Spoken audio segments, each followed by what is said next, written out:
Welcome to An Alternate Hugh. I'm Hugh Anderson, and this is what caught my attention recently. According to the latest monthly Treasury statement from the Treasury Department, the United States borrowed $1.1 trillion in the first 5 months of fiscal year 2025, including $307 billion in February alone. Roughly speaking, that's $8 billion a day.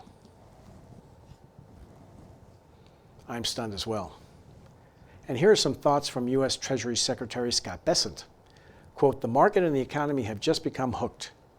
We've become addicted to this government spending, and there's going to be a detox period. Naturally, we'll witness an adjustment as we transition from public outlays to private investments. Access to cheap goods is not the essence of the American dream." Unquote. Now, those of us baby boomers who were raised on the mantra to clean your plates, there's kids starving in China, well, according to the Financial Times, more than half of Chinese adults are overweight or obese, a figure expected to hit 2/3 by 2030.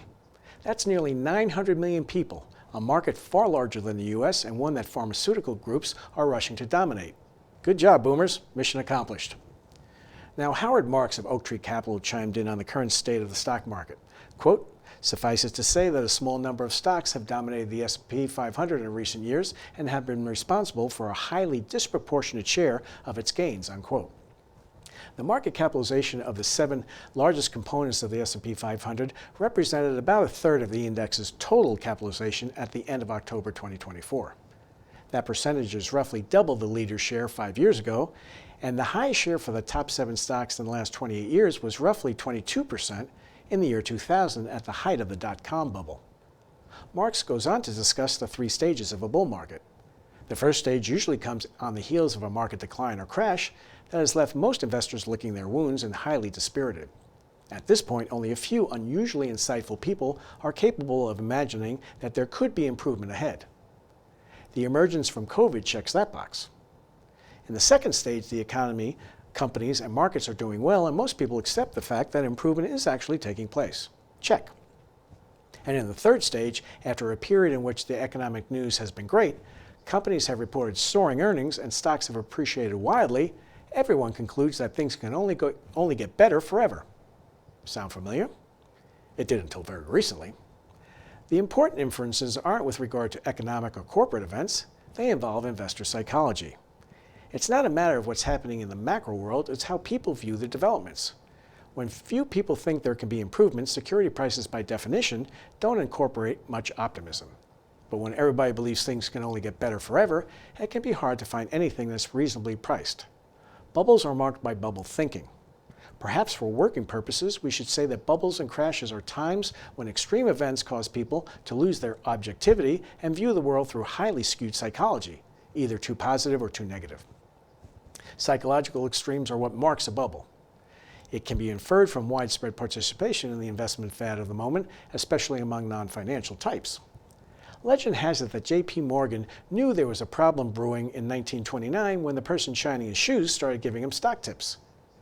And Howard Marks' partner John Frank says he saw it in 2000 when he heard the dads at his son's soccer games bragging about the tech stocks they owned, and again in 2006 when a Las Vegas cab driver told him about the 3 condos he'd purchased.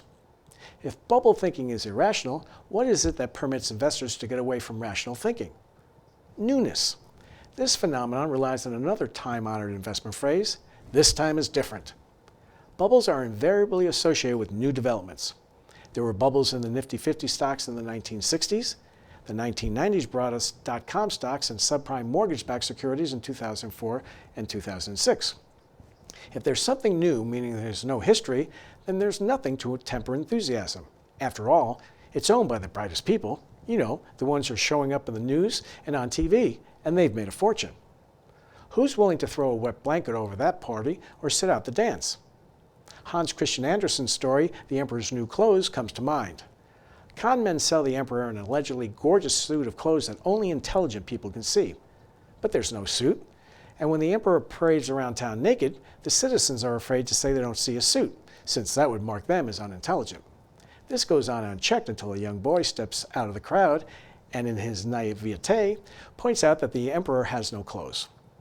Most people would rather go along with the shared delusion that it makes investors buckets of money than say something to the contrary and appear to be stupid.